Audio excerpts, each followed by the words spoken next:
Up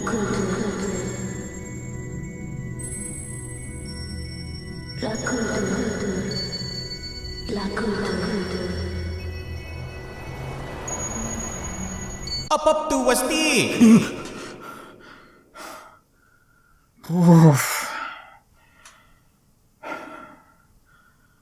What the bloody hell was that about?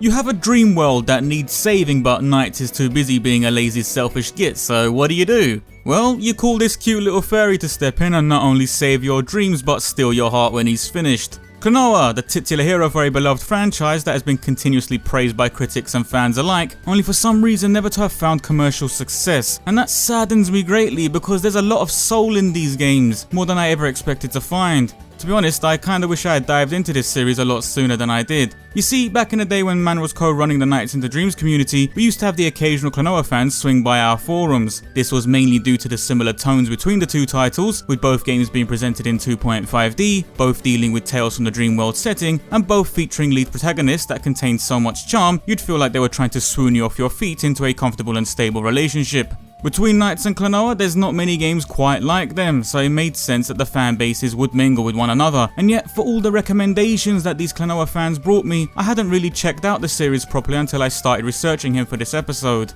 I'm actually sorry about that. I'm horribly late to the party, I know, but I'm here now, and I'm hoping to do the best justice I can for this character because he truly deserves it. Before I start diving into it though, I have to state a few very important things. Firstly, Klonoa seems to have a bunch of games to his name, though some were never released outside of Japan. On top of that, most of these games are also spin-offs, which as you know I don't tend to cover on this show, as my main focus is mostly on the mainline canon. As such, the games I will be paying attention to for this video are Klonoa Daughter Phantomile and Klonoa 2 Lunatea's Veil, as they follow some main form of continuity. Secondly, since I was incredibly new to this series, I had to ask for some help with not only understanding the lore, but getting suitable footage. For that I must send a massive shout out to Vokade providing me with all the information I needed. Without his help this episode might have never made it into production in the first place, so major thanks to him. And lastly, as you know there'll be no holds barred with the spoilers, so if you want to check out Klonoa before I get things rolling, then head on over to Vokade's channel. There's entire playthroughs and cutscene videos that can bring you up to speed first. Alright, with all that said and done, what did he say? What is it? Cute little motherfucker. You should probably expect spoilers. Klonoa is a dream traveler. And what is a dream traveler? Well, have you by any chance watched that old 80s 90s sci-fi show called Quantum Leap? Yeah, you probably haven't, but anyway, it was a show where the main character Dr. Sam Beckett finds himself stuck in the past and is continuously bounced around different time periods of the past whenever he helps save the current time period he is in. That's kinda like what Klonoa does, only instead of time traveling, he's dream traveling. He enters different dimensions within the world of dreams and is usually brought there by the people of those universes to help save it from whatever drama is kicking off. Once Klonoa has successfully restored peace to those worlds, he then finds himself leaving that realm of existence. Now, there's been some confusion in the past about where Klonoa's own homeworld is. During a very short-lived webcomic, it was briefly shown that to enter these different dream dimensions, Klonoa merely goes to sleep in his own world and visits them while he dreams. That being said, while the comic may have been officially endorsed by Namco, it has been brought to my attention that it might not be considered mainline canon, so we kinda have to take this theory lightly. It also doesn't help the fact that the comic itself was cut short and left unfinished when the company responsible for producing it was shut down in 2014. Wicked. The other explanation that seems more than likely to be true is that in his homeworld, Klonoa isn't an anthropomorphic fuzzball at all. Klonoa is actually us, the people playing his games. Every time we boot up a new game, we are entering a brand new dream world as Klonoa to help save it. Regardless of whichever explanation works better for you, our focus will be on what Klonoa gets up to within the dream worlds only, starting with Daughter Phantomile. The story of Phantomile is where it all begins for Klonoa. While lounging around his hometown of Breezegale one day, a shiny golden ring falls out of the sky, prompting Klonoa to check it out. In doing so, he's introduced to Hupo, a being capable of powering the ring with energy. The ring itself is known as the Wind Ring, and it allows Klonoa to utilize wind-based abilities, most common of which is to suck his enemies in. Sorry. The shit hits the fan for Phantomile when a sinister figure known as Guardius shows up one day with his homeboy Joker. No, not that one or that one. Guardius despises the kingdoms of Phantomile for rejecting nightmares and only choosing to believe in happy dreams. Rebelling against the kingdoms got Guardius captured and sealed away, never to be seen again. He somehow escaped, and now he was back to get his revenge upon all those who had forgotten about him. And what exactly were his plans of revenge?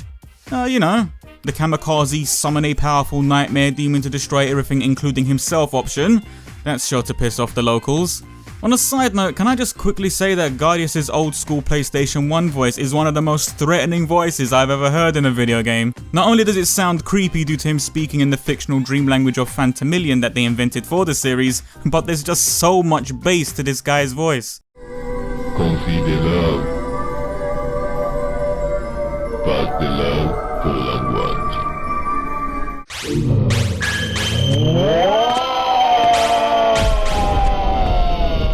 To stop Doomsday from occurring, Klonoa and Hupo must travel around Phantomile in search of a moon pendant that Guardius needs. This pendant plays a key role in the summoning of Nahatum, the nightmare demon that I just mentioned.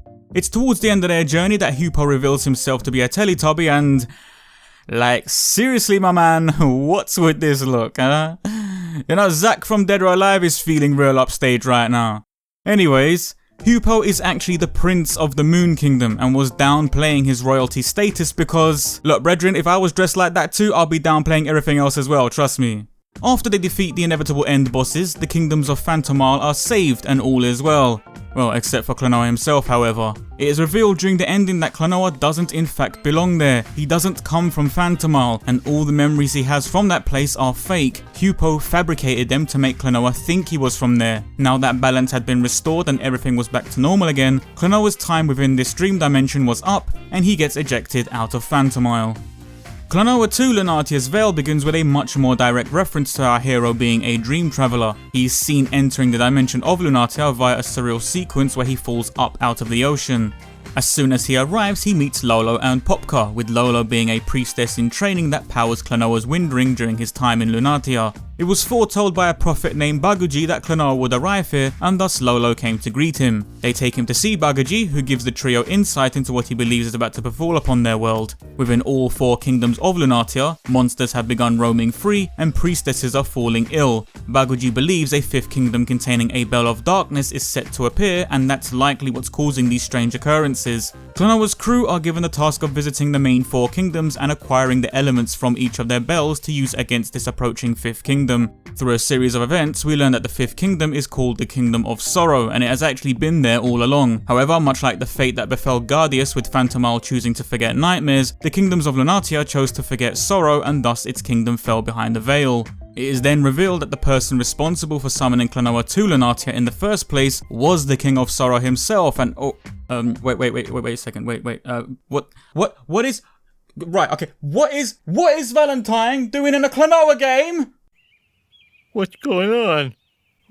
Why am I on a Japanese box? Look at that. Oh my god, what is that? The king summoned Klonoa to help Lunatea remember sorrow, though through isolation and falling deep within his own depression, the King of Sorrow finally succumbs to his madness and attacks Klonoa. The ensuing battle between them resulted in Klonoa successfully defending himself against the king, but sadly having to fatally wound him in the process. Klonoa, however, understood the king's wishes, bringing them to life by ringing the Bell of Sorrow, allowing the whole of Lunatea to remember the Forgotten Kingdom. The King of Sorrow dies peacefully, with relief that the veil had finally been lifted. And that's where the main line of continuity for Klonoa had been left at, which is a really big shame because there's clearly so much more to give with a series like this. There is a Klonoa movie that they're apparently working on right now, though whether that connects to this continuity or spins off to make its own currently remains to be seen. Visual design. What do you get when you cross a cat and a rabbit? Well, you get a gabbit. P.S. Shout out to Shimuyo, Ryoko's top tier waifu fam, do not at me.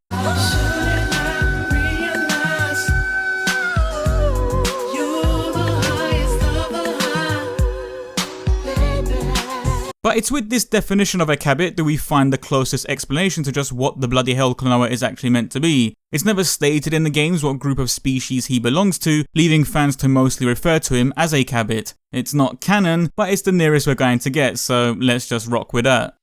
Klonoa's physical features follow a two-toned black and white fur coat that covers his entire body. The fur switches from black to white at the tips of his ears and around the muzzle area on his face with a serrated separation line. Although we don't really get to see it very often due to his gloves and footwear, the fur also transitions from black to white around his hands and feet too, which is more clearly shown in early artwork for the character, as well as the intro for daughter Phantomile.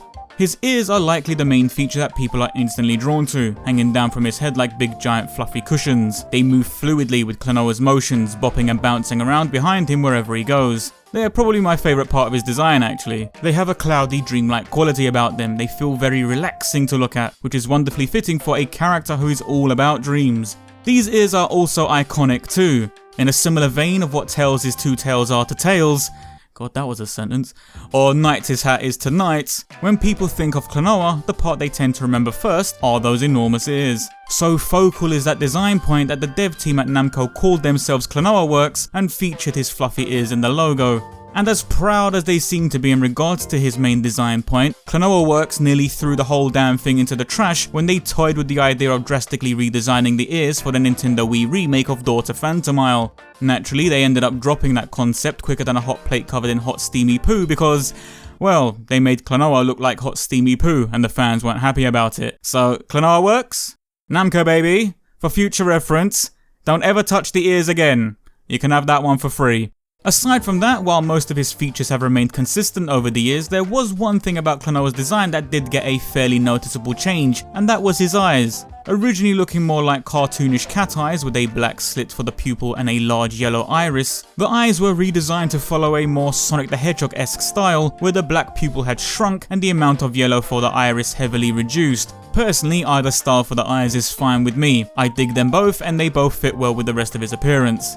Speaking of his appearance, this fairy boy is a fashionista, you know. I'm being serious. Klonoa is all about expressing himself with his outward appearance and changes his clothes from time to time. In the PlayStation 1 version of Daughter Phantomile, Klonoa wore red baggy 3/4 length trousers accompanied by a turquoise belt. This lower garment was matched with an oversized red collar for his neck and a completely bare-chested torso. The red items are matched up with yellow gloves which harmonise between themselves nicely. I do feel the colour of his footwear seems a little off though. Brown is probably not a good match with everything else going on here, and it doesn't really complement anything else within the design. I would have rather they've either been yellow to match the gloves, or blue to pair up with this hat, but that's just me. For Lunatea's veil, Klonoa could now be seen sporting a more blue orientated outfit. The red trousers were replaced with a light navy version, and while the giant's red collar had been removed, he instead wore a light blue t-shirt with an oversized zip instead, keeping the theme of the outfit similar yet fresh. The colour of the t-shirt also matches up neatly with his new hat, which he is now wearing back to front, allowing a few strands of his hair to flick forward. While the gloves remained yellow, the footwear was swapped out. This time he's kicking a pair of snazzy red high tops. I do love both outfits, but I think my eyes seem to find themselves drawn to this one more, if only because the placements of colour just line up better. There seems to be a stronger focus with its tones, and as such it sits easier with my tastes. I do miss his red collar though, I won't lie. That thing really did suit him quite well. It's also worth quickly mentioning that for the remake of Daughter Phantomile, despite getting a negative response to Klonoa's ears, it seems the new outfit itself somehow got a pass. And while the outfit is quite nice, I feel it might have been unneeded. As an alternative outfit, yeah sure, throw it in there as an unlockable, but to overhaul the costume entirely feels like too much of a change, especially if you're revisiting an established game in the series that fans might have already been attached to. It's a good look, but again, I wouldn't have made it his main costume for the remake. And yes, don't worry, I won't forget to point it out. Klonoa has a Pac-Man symbol on all of the hats he wears, which I feel is a nice little shout out to Namco's other video game series.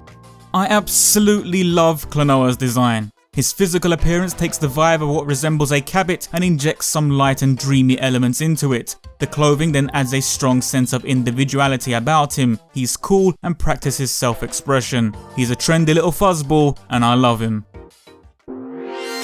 Personality. While Klonoa has the usual personality traits that tend to be associated with a hero of this design, such as being a good soul, kind-hearted and optimistic, I personally found that within the span of just 2 games, Klonoa had developed an arc to his personality. We have to remember that Daughter Phantomile is technically an origin story, and as such Klonoa's mindset is at its youngest. During the game he seemed a little gullible and naive, showing a sort of childlike innocence about him. It's during the story of Phantomile that the character goes through 2 pretty big revelations which are likely the cause for the arc occurring. Firstly, during the course of the game, Klonoa and Hupo locate the moon pendant that Guardius was searching for, and to make sure it wouldn't fall into his hands, they kept the pendant hidden at Klonoa's grandfather's house. Joker learns of the pendant's location and goes to retrieve it, but not before nuking the old man's yard first.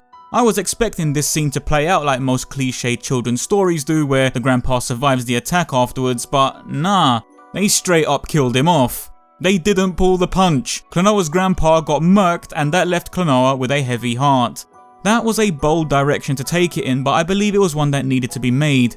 While the story doesn't keep you lingering too long on this plot point, it is a vital scene from Klonoa's first journey. It teaches him about loss and the seriousness of his role as a hero. But then everything gets flipped on its head by the end of the game due to the second revelation. Remember how I mentioned earlier that Klonoa didn't come from Phantomile and all his memories were planted in his head by Hupo? Well, not only would that mean his entire life has been a lie, but that also means the grandpa he cried over wasn't his grandpa. Some people are not quite sure how to take this. Did it mean a stranger was just pretending to be his grandfather, like an actor in the Truman Show or some shit? Or was it just another one of Hupo's tricks? Was the grandfather just a figment of Klonoa's imagination that Hupo brought out to fool him into thinking he had an actual grandfather? This could all just be one big plot hole, to be honest, but I prefer to think of it as Hupo's doing. Either way, the fact does remain, Klonoa never came from Phantomile and he can't stay there either. Klonoa finds it hard to believe this truth, but in all of the confusion he knows one thing: he doesn't want to leave Phantomile. Yes, his life may have been a lie, but it's all he's ever been familiar with. Beyond that world lies the unknown, and the unknown is a scary and uncertain place. If he had to choose, his natural option would be to remain in Phantomile. He wasn't allowed to make that choice though, and by being forced out of that world, it gave Klonoa a chance to learn who he really was. Case in point, the events during Lunatea's Veil. He arrives a little confused and unsure as to where he is, but slowly begins to understand what's happened. Although the events of Phantomile are not directly referenced by Klonoa himself, he knows specific things like how to use his wind ring, and he has no major concerns about the item, meaning he at least has some recollection of his life before. And if he has recollection of his life before, then that means some of the events that transpired are likely going to affect his actions here in Lunatea. As his journey in Lunatea progresses, and with numerous people calling him a dream traveller, Klonoa begins to find understanding within that title. He was in a different dream world before, summoned there by Hupo. Now here he was in Lunatea, brought here by someone else. If his role in Phantomile was to save that world, then here in Lunatea he had a similar purpose to fulfill. With sorrow, Klonoa understood the importance of the emotion, and he was more than willing to help the king remind the rest of Lunatea of its existence. Why would Klonoa have empathy for sorrow? Because he too felt sorrow in his previous life. The emotion is something he has experience with, and he knows it holds great importance alongside all the other emotions. For the short moment that he knew the King of Sorrow, Klonoa bonded with him on that understanding alone, and gladly granted him his wish. Finally, Klonoa also showed understanding for what was about to happen next. With his task complete, he recognizes the fact that he can no longer remain in Lunatea. The other characters have knowledge of this too, with Lolo showing clear signs of sorrow. Klonoa himself, while clearly sad that he has to leave, realizes he's been in this situation before, and nothing he can do will change the outcome. It's better to find some form of comfort rather than to hopelessly combat the inevitable. And like a true champ, while his heart was likely breaking, Klonoa takes this bittersweet punch to the gut and leaves this world with his head held high. He had grown up, and now was a fully fledged dream traveller with knowledge and wisdom under his belt. Importance.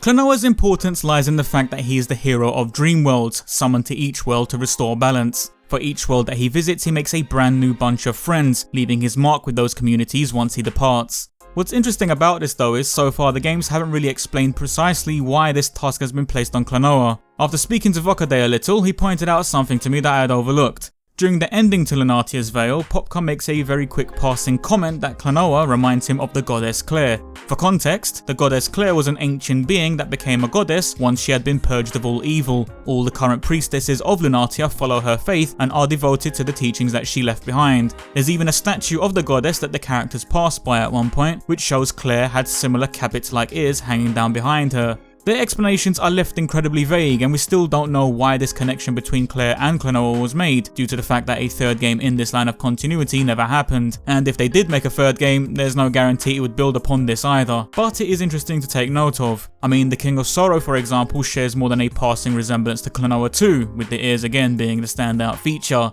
Is there more to Klonoa's backstory that we are supposed to see? What is it about these creatures that connects them, if anything? I'd personally like to know more, and I hope this thread gets elaborated on one day. While Klonoa's role as a dream traveler is a very important one, there's clearly more to him than they've been able to let on. Conclusion.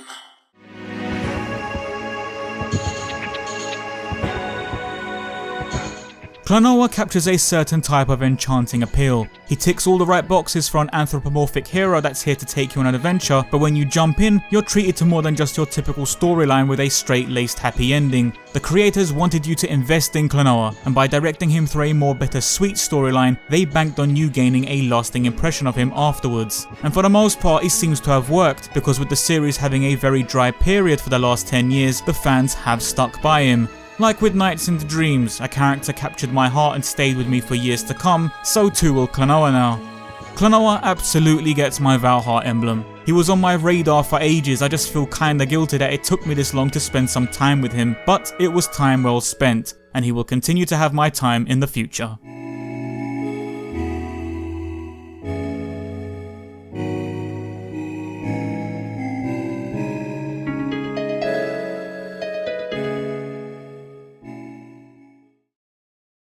Yo, this episode was brought to you by these wonderful people supporting me on Patreon. Without their help, this show would not be able to continue. If you'd also like to support Who Dat, please check the link in the description. Any and all help would be appreciated. Cheers everybody.